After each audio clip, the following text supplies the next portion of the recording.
Hi everyone, this is Stacy and welcome to my channel.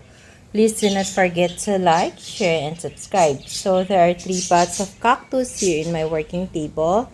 I have placed them here since Monday last week. So today I will be repotting them because I think the soil mix is already dry. So what's the problem with this mellow cactus? Before it was infested by mealybugs, and there are still more mealybugs that I need to brush off, and I think the soil mix is not good enough, and I also want to check the soil mix if it has pests on it because it's not growing well in spite that I have cleaned it up.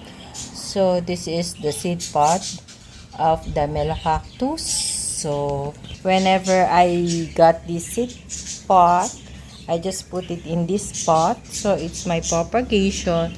The pops that you can see on this pop are all mellow cactus that I'm trying to grow. It's from seeds. So I also have a propagation of aloes here. This is from seeds too. So this is the mellow cactus. So it really takes a lot of patience in order to grow a cactus from seeds. So this one is almost a year already. So that's why you can see there are some holes on the cup of the mellow cactus. So the second pot, we need to repot it because it doesn't really look healthy. So usually a cactus should be round in shape and very plump, just like this. So for this, the third pot, there are 2 big cactus that I wanted to repot in an individual pot, and the rest would stay on their pot, and I'm just going to add some cactus to fill up the pot.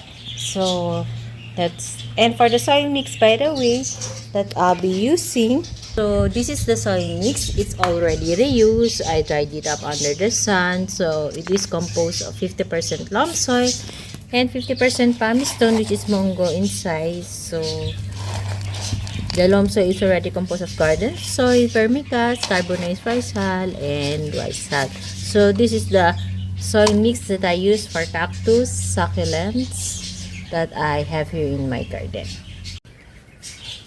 So we will start with this cactus. So I don't see any pests on it, but it doesn't look good, so we have to repot it. First, we have to uproot the cactus.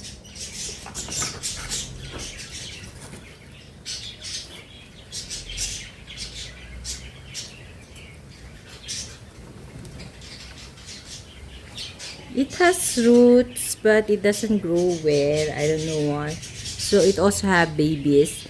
This cactus has a very beautiful yellow flower.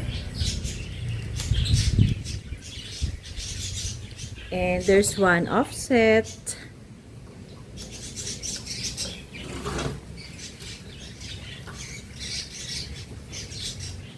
So for the soil mix, we are going to remove this and change it with the fresh soil.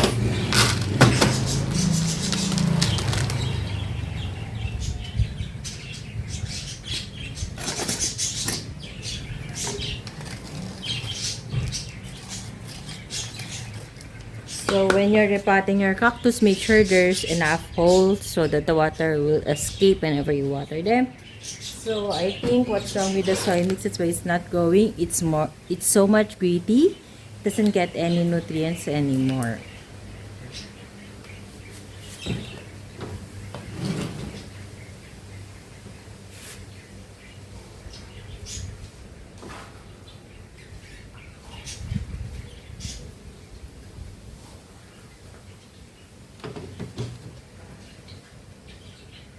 So I have replaced the soil mix with new fresh mixed soil mix, but it's also reused. So we are just going to add Osmocot, a slow release fertilizer to improve more root growth and more growth to the cactus.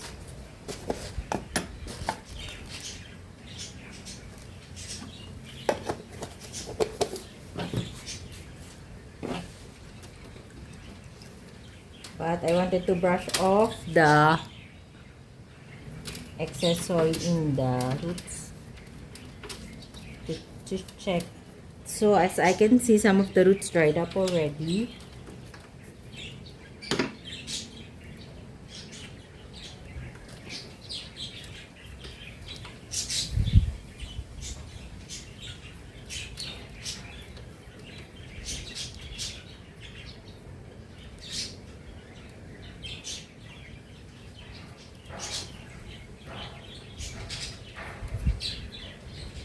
There's no actually pest on the root part. Maybe it just needs more nutrients.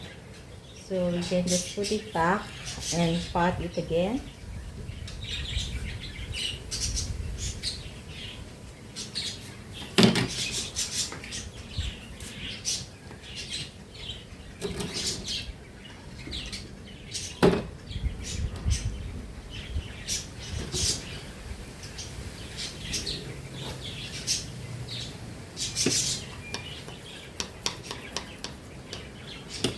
And we are going to put top dressing a black sand, which I bought online.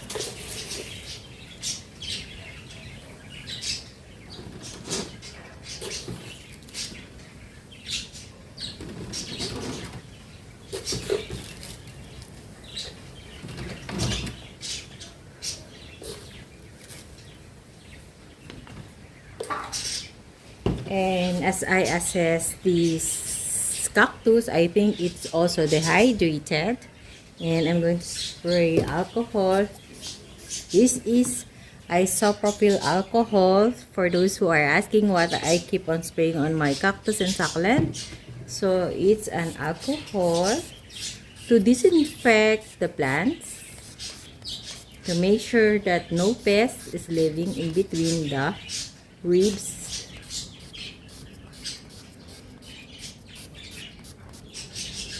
So this one is done. So for the baby, for this offset, I will pot it in a propagation pot. Wait, I'm just going to get. So this is my propagation pot. The size of this is 2.75 by 275 inches. It's a plastic pot. I bought it online too. So we just have to clean up the roots. So the roots even of the offset is really dry.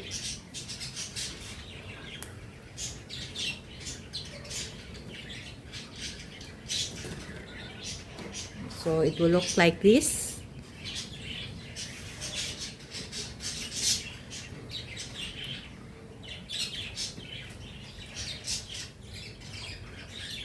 Then we can put it here on the side first. So the next one that we are going to uproot is this one, our melon. So I have cleaned it up, and now there's again scales and some mealybugs on it. So we have to really clean it up. So I'm planning to rinse off it with water and brush it. And after that, I will clean it up with alcohol. But first, I need to uproot this. For the soil mix of this Mellow cactus, I will not be using it anymore because I think it is infested. Look, oh, it's really infested with scales and mealybugs. So I just have to throw this soil mix so that it will not affect our other cactus or succulent if ever I use it. So to prevent that from spreading the pests, I will throw this soil mix on this pot. So I'll be back. I just have to rinse this mellow cactus with water and brush off the mealybugs and the scales too. So I already washed the pot. So this is the mellow cactus that I have brushed off. So it's very hard to hold because so this is how the roots look like. So I have able to save a few roots, but I totally brush it off with water, and then upon assessing this mellow cactus which not really healthy, I have to spray alcohol on all sides of it. So I'm spraying isopropyl alcohol to make sure that the pests are all gone, or if ever there's a few one that was left, it will die. So I will not be potting this one today because I want it to dry up more, because it might get root rot if I pot it today. So what we are going to do is let it dry up for 1 to 2 days here in my working table. So I will just put this in an empty pot like this, and then put it like this to dry it and stay there for 1 to 2 days. So the pot, I already rinsed it. I'm going to use it later.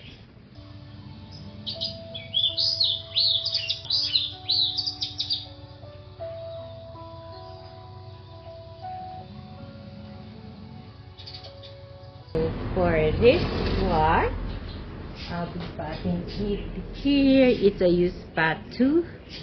So let's fill this up with our soil mix first.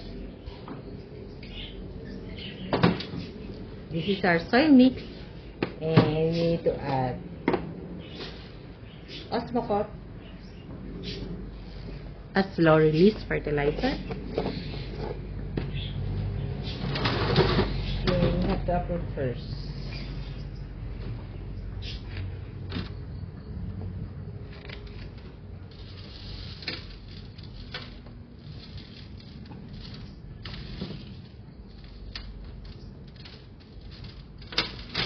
So this is how it looks like. The roots also is healthy. So this cactus is a gift from a friend during pandemic. Hi Claire, if you're watching, this is your gift. It's still alive. It's almost 4 years already with me. So the spine of this cactus is ouchy also when you get pricked, but it's quite soft compared to the thorns or spike of the mellow cactus. So I think it has babies already there. 1, 2, but I don't like to separate the babies. So all I want to do is cut the roots to promote more root growth there. And since we are using dry soil mix, so it's safe even if we cut the root. Just make sure that you don't water it. So I just have to clean this up. There's some dirt, so it's there.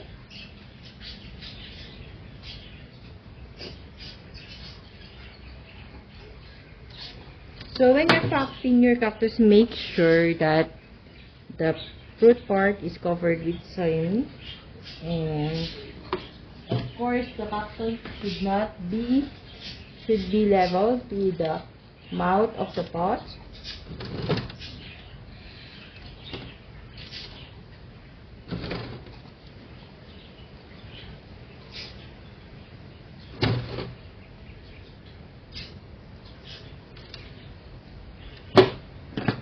So let's just make sure that it will not tumble down, so I have to press the soil.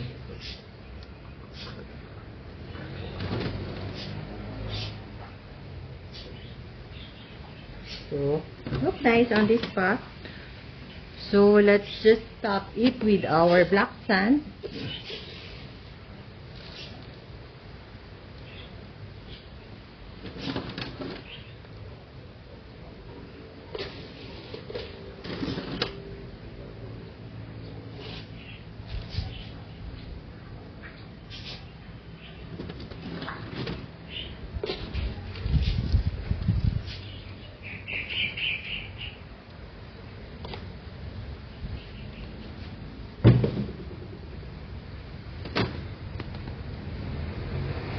So it's finally done potting, so let's put it aside first there, and then you can uproot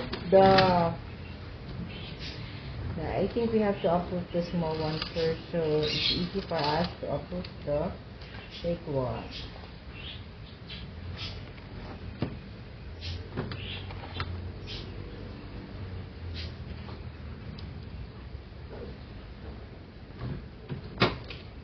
So this is the big one. I don't know the ID because I'm not good with the idea of the cactus and the succulent. So let's put it aside first. And I wanted to change the soil mix. So I think for this 2 cactus, we are just going to repot it in a 2 small pots. So allow me to remove the soil here first.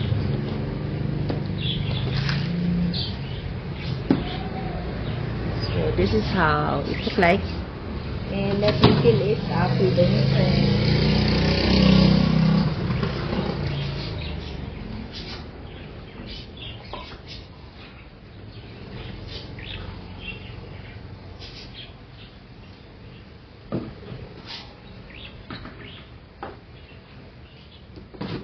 So this is our soil mix.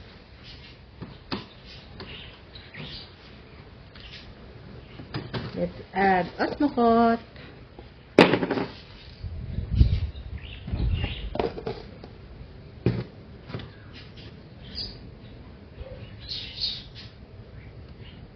And try to put it in the center of the pot. And make sure the roots is covered with soil.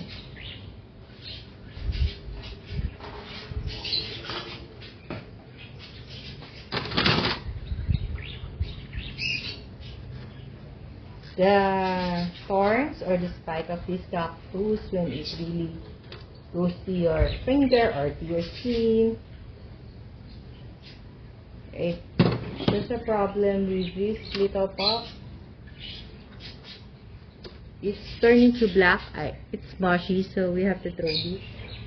Put it aside first.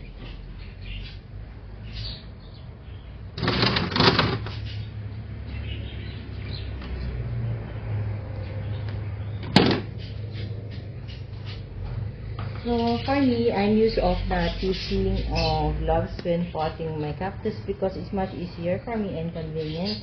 But I make sure that I really take an extra care in doing this. So if you are not used to potting your cactus, you should use a gloves to protect yourself from getting food. So I have already potted it.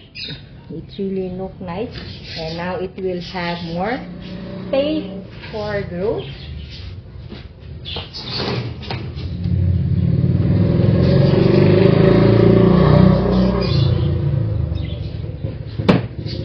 So now it's time. So this cactus will now have. So this cactus will now have more room to grow bigger, and the pots too. So I want a clumping cactus, so a top dressing. So excuse me for the too much noise, like the motorcycle is racing here in front of my house. I don't know what's wrong with them. So let's continue.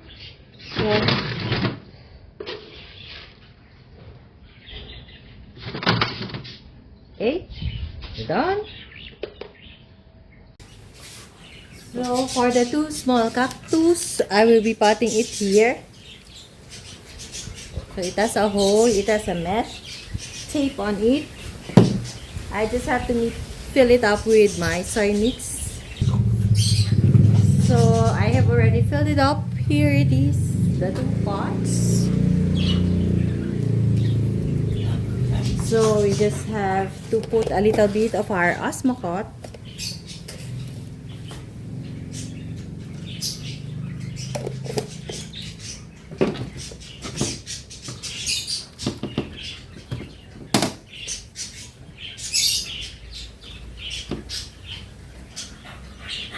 So this is a cactus. It has corking already. So I don't want to throw this even though it doesn't look nice. I want to save this.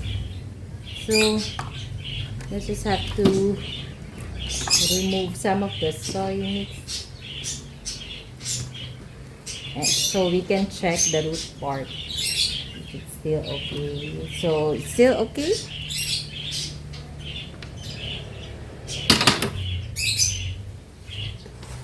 So I think I put too much soil.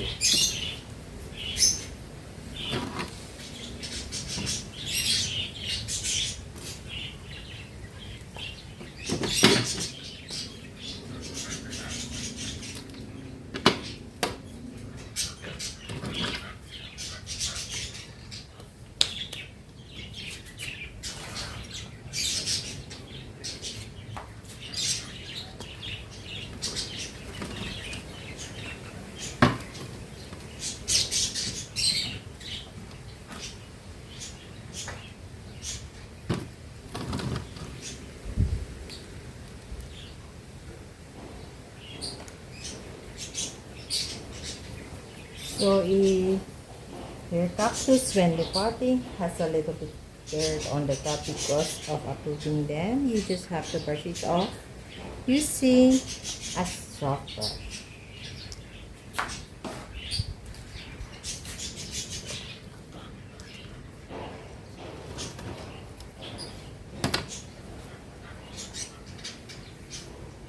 So this cactus, as I assess, it's quite dehydrated, but it's still hard. I think it can survive if we treat it and repot it now. So it's a good thing that we have repot it on time.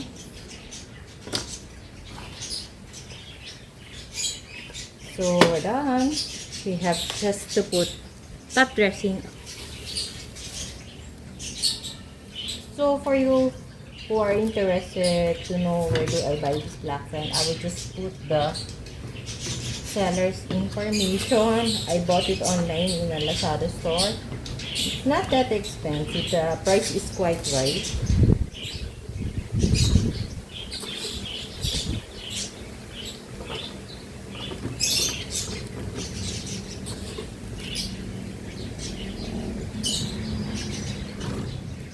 If you do have an extra budget, why not use this black sand as your top dressing? Because if you butter succulent or cacti using this top dressing, it would look nice and will dry up quickly the topmost part of the pot whenever you water it. So we're done potting it. Let's have a preview or recap of it. So this is what we have repotted for today. So we have this, I don't know the ID, but I think it's star cactus. So we have potted it in a tall plastic block pot with the top dressing of black sand. I have potted this one also, repotted in a soil mix, new soil mix, so it will grow because there's no problem with the roots.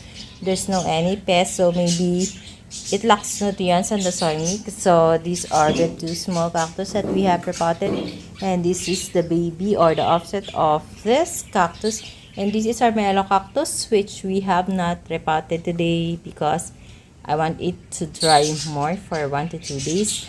And this is our big cactus that I have potted alone in a single square pot. So this is all that I can share for today.